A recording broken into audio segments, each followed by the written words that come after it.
Жогорку кеңеште 13 кишиден ковид чыгып, төрага Мамытов ооруканага түштү. Жогорку кеңештин төрагасы Талант Мамытов ден соолугу начарлагандыгына байланыштуу изоляцияда болуп, кече 28-июндан тарта ооруканага жаткырылды. Бул тууралуу Жогорку кеңештин маалымат кызматы кабарлады. Ага ылайык учурда төраганын абалы туруктуу дарыгерлердин көзөмөлүндө. Учурда Жогорку кеңештин аппаратынын жалпы 13 кызматкеринде, анын ичинде төраганын кабылдамасында иштегендердин арасында коронавирус илдети аныкталгандыгы айтылды. Алар менен байланышта болгон 36 кызматкер ооруну алдын алуу жана жайылтпоо максатында обочолонуп, аралыктан иштөө режимине өткөрүлгөн. Жапаров менен Рахмон чек ара аткезчилик боюнча биргелешкен билдирүү кабыл алышты. Президент Садыр Жапаров менен Тажикстандын президенти Эмомали Рахмон 29-июнда Дүйшөмбү шаарында эки тараптуу сүйлөшүүлөрдүн жыйынтыгы боюнча биргелешкен билдирүү кабыл алышты. 25 бөлүмдөн турган билдирүүдө эки өлкөнүн президенттери кыргыз-тажик чек арасын делимитациялоо жана демаркациялоо боюнча өкмөттөр аралык комиссиянын алкагында сүйлөшүүлөрдү тездетүүнү колдогону жазылган. Кыргызстан менен Тажикстандын чек ара аймактарында товарлардын аткезчилиги улантылып жатканына тынчсыздангандыгын билдиришти. Мамлекет башчылары Тажикстандагы этникалык кыргыздар жана Кыргызстандагы этникалык тажиктер үчүн ыңгайлуу жашоо шарттарын түзүүнү макулдашты. Ошондой эле Ооганстандагы аскердик саясий кырдаалга тынчсыздануусун билдиришти. Ушуну менен Садыр Жапаровдун Тажикстанга расмий сапары жыйынтыкталды. Жапаров Эмомали Рахмонду Кыргызстанга расмий сапар менен келип кетүүгө чакырды. Иш сапардын мөөнөтү дипломатиялык каналдар аркылуу макулдашылат. Садыр Жапаров Тажикстанга расмий иш сапары менен 28-июнда барып, Эмомали Рахмон менен бейрасмий түрдө жолуккан. 29-июнда өлкө башчылары көзмө-көз тар чөйрөдө, андан кийин кеңейтилген форматтагы жолугушууда кыргыз-тажик чек арасын талкуулады. Кыргызстан менен Тажикстандын чек арасы 970 чакырым, мунун 519 чакырымы такталган, калганы тактала элек. Эртең 30-июнда Казакстандын тунгуч президенти эл башы Нурсултан Назарбаев Орусиянын президенти Владимир Путин менен Москвада кездешет. Бул тууралуу Назарбаевдин маалымат катчысы Айдос Үкүбай Твиттер баракчасына жазды. 30-июнда Москвада Казакстандын тунгуч президенти Нурсултан Назарбаев менен Орусия президенти Владимир Путиндин кездешүүсү өтөт. Сүйлөшүү учурунда ЭЭПтин андан ары өнүктүрүү боюнча болочок пландар жана учурда актуалдуу болуп жаткан аймактар аралык маселелер талкууланат, деди Айдос Үкүбай. Ал эми Кремлдин басма сөз кызматы эл башы менен президенттин кездешүүсүндө Орусия менен Казакстандын ортосундагы стратегиялык өнөктөштүктү жана союздаштыкты андан ары өнүктүрүү, Евразия мейкиндигинде интеграциялык процессти илгерилетүү, ошондой эле бир катар эл аралык маселелер талкууланарын жергиликтүү маалымат булактарына кабарлаган. Балыкчыда кирпич жүктөп бара жаткан КамАЗдын айдоочусу эки жеңил унааны сүздү. Ал мас абалда болгон. Ысык Көл облусунун Балыкчы шаарында КамАЗ унаасынын айдоочусу жол кырсыгын жаратып, эки унааны сүздү. Кырсыктын кесепетинен эки адам жаракат алышып, аймактык ооруканага жаткырылганын Республикалык жол кыймылынын коопсуздугун камсыздоо башкы башкармалыгынан кабарлашты. Мекеменин маалыматына караганда, кырсык 27-июнь күнү саат 18:40 Балыкчы шаарынын Абдрахман менен Спортивный көчөлөрүнүн кесилишинде орун алган. Балыкчы шаарынын тургуну 37 жаштагы жаран КамАЗ менен ылай кирпич ташып бара жатып, Hyundai Sonata, айдоочусу 25 жаштагы Сокулук районунун жашоочусу жана Mercedes-Benz Sprinter 57 жаштагы Каракол шаарынын тургунун унааларын сүзүп, жолдун жээгине оодарылып калган. Кырсыктын кесепетинен Hyundai Sonata унаасынын жүргүнчүсү 40 жаштагы тургун жана КамАЗдын айдоочусу аймактык ооруканага кайрылган. Текшерүү учурунда жүк ташуучу унаанын айдоочусу алкоголдук ичимдик ичкендиги аныкталган. Бул факты кылмыштардын жана жоруктардын бирдиктүү реестрине катталып, сотко чейинки тергөө иштери башталып, тийиштүү экспертизалар дайындалды. Жол кыймылынын коопсуздугун камсыздоо башкы башкармалыгы жалпы жол кыймылынын катышуучуларына унаа каражатын жогорку ылдамдыкта жана алкоголдук ичимдик ичип алып айдоого чакырат.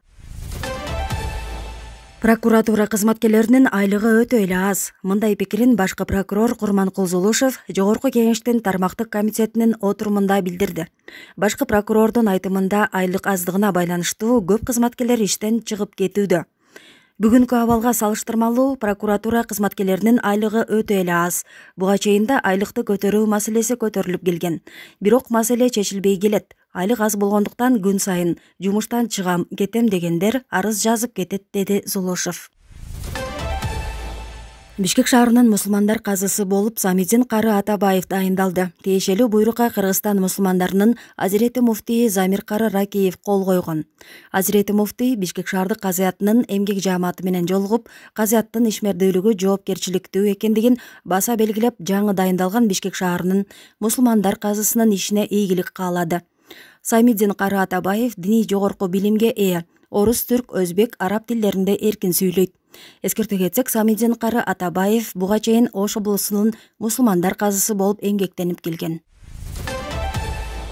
Бишкектин 1-Май райондук сотунда активист Мелис Аспековго каршы кылмыш иши боюнча соттук териштирүү жүрүп жатат. Соттук отурумда спецпроект монтаждын башкы директорунун кеңешчиси Улан Жураев суракка алынды. Өз кезегинде ал Кыргыз темир жолу ишканасынын мурдагы башкы директору Василий Дашковтан Мелис Аспеков үчүн акча талап кылгандыгын четке каккан. Ал Дашковтан $250,000 өлчөмүндө акча сурагандыгын белгилеген, бирок Аспеков үчүн эместигин айтты. Мен опузалап акча талап кылган жокмун. Бул темада Мелис Аспеков менен сүйлөшүү болгон эмес. Аспековдун кызыкчылыгы үчүн эмес, мен Дашковтан өзүмдүн акчамды талап кылдым, деди Жураев. Эске салсак, өстөбүздөгү жылдын январь айында Мелис Аспеков менен Улан Жураев Кыргыз темир жолу ишканасынын мурдагы башкы директору Василий Дашковтан опузалап $250,000 талап кылууга шектелип кармалышкан. Ош облусунда ок атуучу куралды мыйзамсыз сактаган факты аныкталды. Учурда табылып алынган курал жарактардын кылмыш жасоодо колдонулганын аныктоо максатында тиешелүү экспертизалар дайындалды. Маалыматты Ички иштер министрлигинин басма сөз кызматы бүгүн 29-июнда кабарлашты.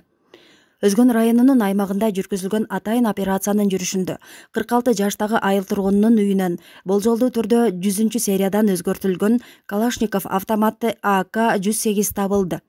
Тинтүү иштери жазык кодексинин 253-беренесинин 2-бөлүмү куралдын, ок-дарылардын мыйзамсыз жүгүртүү боюнча сотко чейинки иликтөөнүн алкагында соттун токтомуна ылайык жүргүзүлгөн. Мыйзамсыз аракеттерди жасоого шектүү катары 2 жаран кармалып, тергөө органдарына жеткирилген. Алардын бири 28 жаштагы мурда соттолгон уюшкан кылмыштуу топтун мүчөсү катары Ички иштер министрлигинин ыкчам каттоосунда турат.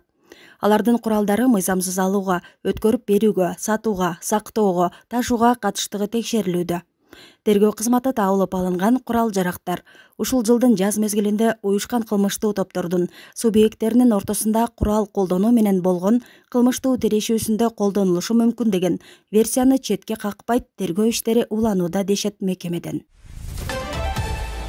Талас районуна караштуу Шанхай жаан конушундагы токой өрттөнүп жатат. Өрт өчүрүүчүлөр жеринде 1 сааттан бери иш алып барышууда. Бул тууралуу Сереп медиа маалымат агенттигинин элдик кабарчы рубрикасына жергиликтүү тургун билдирди. Анын айтымында өрт бүгүн 29-июнда болжол менен саат 16:30 чыккан. Жерине өзгөчө кырдаалдар министрлигинин кызматкерлери барышкан. Саат 17:30 чейин куткаруучулар өрттү өчүрө албай жатышкан. Буга чейин социалдык тармактарда белгисиз жарандын видео кайрылуусу тарап, анда ал жол эрежесин бузууларын сүрөт жаздыруу мыйзамсыз жөнгө салынып жатканын айткан. Ошондой эле кайрылуу жасаган жаран ылдамдыкты чектөө эрежелерин бузууну каттаган фото фиксация мыйзамсыз жазган деп айыптаган. Буга байланыштуу жол кыймылынын коопсуздугун камсыздоо башкы башкармалыгы маалымдама жасады. Стандартташтыруу жана метрология борбору тарабынан ылдамдыктын бузулушун өлчөө каражаттарынын мезгил менен текшерүү жүргүзүлүп турат. Берилген текшерүү көбөлүгүнө ылайык ылдамдыкты бузгандыгы үчүн бардык фото каттоо тутумдарынын иштөө мөөнөтү 2022 жылдын 23 августуна чейин жарактуу жана мыйзамдуу түрдө иштейт. Мыйзам бузууларды жасабагандыгы үчүн алынган айыппулдар автоматтык түрдө Коопсуз шаар автоматташтырылган маалымат тутумун колдонуу менен жүргүзүлөт. Мыйзамдарга ылайык айыптардан түшкөн каражат мамлекеттик бюджетке түшөт. Жол кыймылынын коопсуздугун камсыздоо башкы башкармалыгы автоматташтырылган Коопсуз шаар маалымат тутумунун колдонуучусу болуп саналат. Негизги функциялары: транспорт каражаттарынын ээлерин жоопко тартуу жөнүндө бузуу токтомун иштеп чыгуу жана чыгаруу, басып чыгаруу, конвертациялоо жана даректерине жеткирүү, дешти мекемеден.